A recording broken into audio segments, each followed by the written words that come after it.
ज्वारे, ज्वार, जौ, जवारे क्यों उगाए जाते हैं, क्यों बोए जाते हैं, इसका क्या महत्व है, कृपा कर बताने की महती कृपा करें।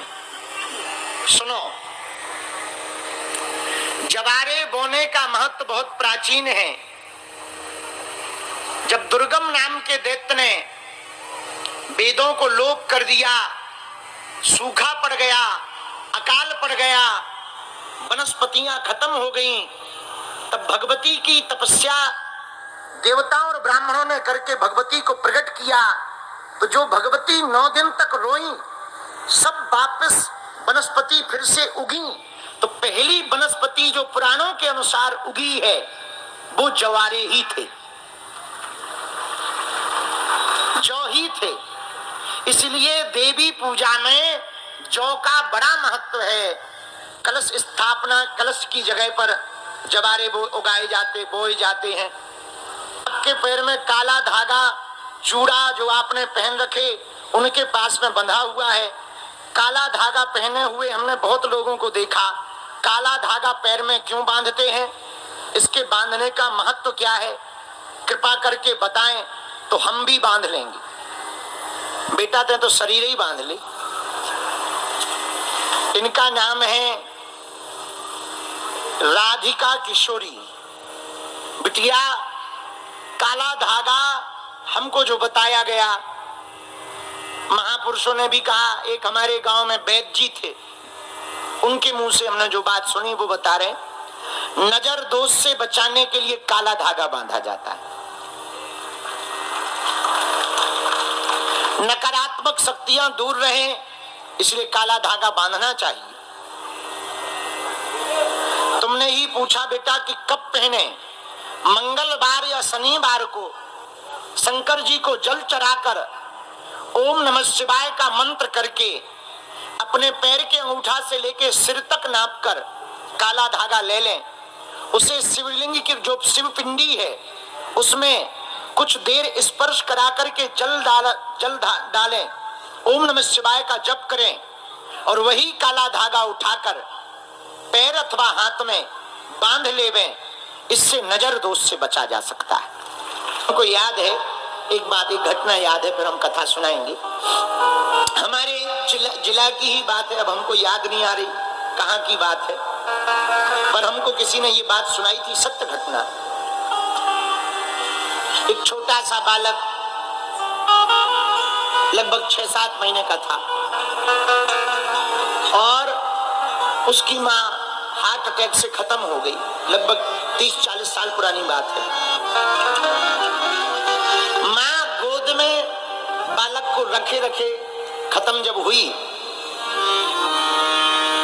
मर गई, तो पिता बेचारा बड़ा परेशान होने लगा। वो भी गांव का सीधा साधा आदमी था। अब वो जमाने में आज के जमाने में बहुत अंतर है। आज का जमाना होता तो दूसरी शादी कर लेता। सीधा साधा गांव का आदमी, उसने शादी वादी कुछ नहीं की। रोज बच्चे का पालन करे कि पत्नी चली गई तो कोई बात नहीं, अब बच्चा तो है, अब इसका तो लालन पालन करना पड़ेगा। बेचारा रोज लालन पालन करे, बोतल से दूध पिलाए, तिलक लग, बढ़िया काजल लगा दे, श्रृंगार कर दे। लेकिन अब उसके हाथों से कैसे बनेगा, बच्चा दिन भर रोए। लेकिन एक दिन से एक अचानक घटना घटने लगी। अमावस्या के बाद वो देखता है कि बच्चा रात को अब कम रोता, दिन में ज्यादा रोता। और पहले रात को ज्यादा रोता था, दिन में कम।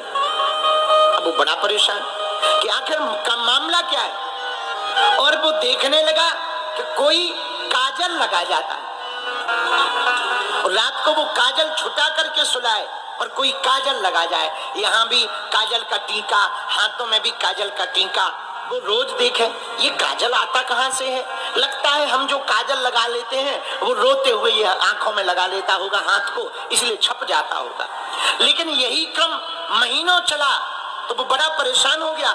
एक दिन, 2 दिन, 3 दिन उसने काजल ही नहीं लगाया, पर कोई आए और काजल लगा जाए और हाथों में भी काजल लगा जाए, तो वो बड़ा परेशान हुआ। एक दिन रात को उसने छुप करके देखा जिस पालने में बालक को सुलाते थे, कोई छाया जैसी स्त्री लाल साड़ी पहने हुए खुले हुए बाल हैं, वो बालक को गोद में लेती है और स्तनपान कराती है और काजल लगाती है। इसने जब देखा तो चिल्ला करके कहा, कौन हो? इतने में वो छाया जैसी स्त्री चली गई, स्वप्न में आई, रोने लगी। स्वामी जी क्या करें, मैं माँ हूँ, बेटा के बिना रहा नहीं जाता है, और जब रोता हुआ देखते हैं तो मैं कुछ कर नहीं पाती। मेरा मन कहता मेरा लाला रोए ना, पर बदकिस्मती देखो मेरा शरीर छूट गया, आत्मा अभी भी मेरी बालक से लगी है, आत्मा अभी भी मेरी बालक से लगी है। ऐसी होती है माँ। माँ का ममत्व कभी बालकों के प्रति, बेटी के प्रति, बेटा के प्रति कम नहीं होता। माँ की ममता कभी घटती नहीं है। मेरे पागलों, बड़े खुश नसीब होते हैं जिनके माँ होती है, और माँ जिनके जीवन में आ जाए उनके जीवन में क्या कहना, बुरा ना मानना। आज हम सुबह जब तिलक लगवा रहे थे तो पंडित जी ने एक अच्छी बात कही, बोले ब्राह्मण के हाथ से तिलक, माँ के हाथ से भोजन, जो जिंदगी भर पाता है वो कभी पुनर्जन्म नहीं लेता। तुम लाखों रुपया लगाकर होटलों का खाना खा लो, जो आनंद वो माँ की रोटी में है, वो कहाँ हो सकता है।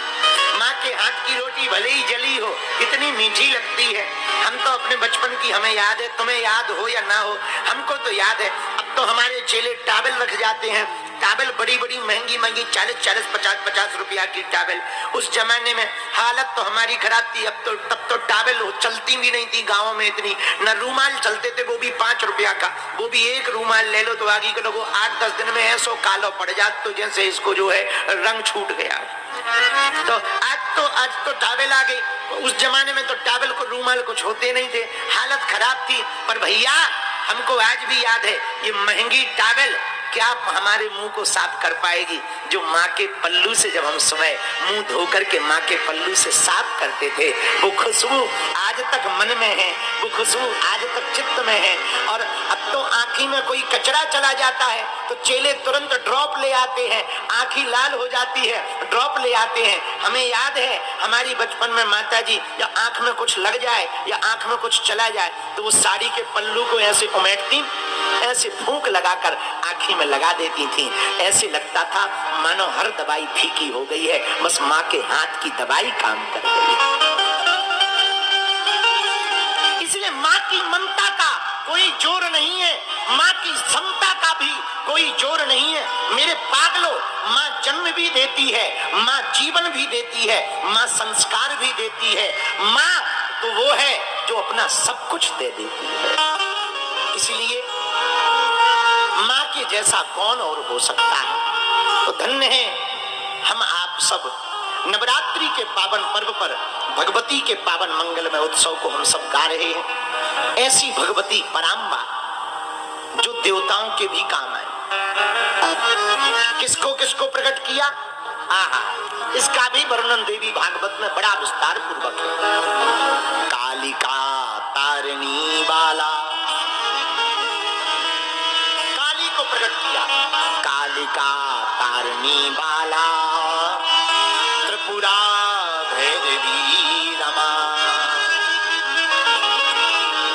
बगला चैव मातंगी।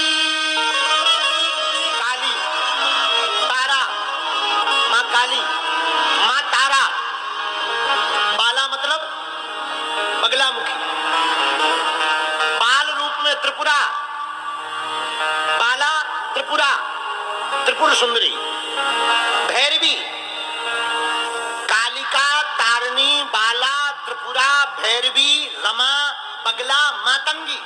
ये भी 10 महाविद्या में है मातंगी। मातंगी, त्रिपुर सुंदरी, कामाक्षी, तुल्जा, जम्भिनी, मोहिनी, छिन्नमस्ता, कुही काली, ऐसी भगवती ने 10,000 हाथों वाली देवी प्रकट की। 10,000 हाथों वाली, स्वयं हजारों लाखों हाथों वाली है और 10,000 हाथों वाली देवी प्रकट की। जब 10,000 हाथों वाली देवी प्रकट की अस्त्र शस्त्र लेकर के, और इतना ही नहीं, भगवती ने पुनः 32 के बाद 64 योगिनियां उनको भी प्रकट किया। सबको प्रकट करके कहा, जाओ दुर्गम नाम के दैत्य के पास जितनी सेना है सबको मारो। पूरी देवी की शक्तियां दुर्गम नाम के दैत्य से लड़ने लगी। भगवती भी युद्ध में मृदंग, शंख, बीड़ा लेकर के वाद्यों के साथ पहुंच उठी और 10 दिनों तक भयंकर युद्ध हुआ दुर्गम नाम के दैत्य के साथ। और 10 दिनों में जितनी अक्षौहिणी सेना दुर्गम नाम के दैत्य के साथ थी, देवी ने एक एक करके सबको मार डाला। अंत में भगवती रथ पर आरूढ़ होकर उत्साह के साथ देवी भगवती ने दुर्गम नाम के दैत्य को पकड़ा और सभी वेदों को बाहर निकालकर पुनः ब्रह्मा जी को सौंपकर ब्राह्मणों को सौंप दिया। मंत्र जो लोप किए थे उनको भी बाहर निकालकर ब्राह्मणों को मंत्रों को सौंप दिया और दुर्गम नाम के दैत्य पर बैठकर भगवती ने दुर्गम नाम के दैत्य का वध कर डाला।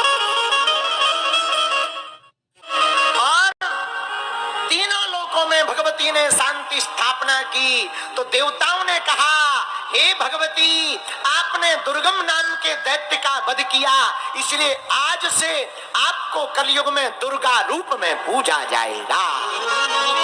बोलो भगवती दुर्गा माता की जय।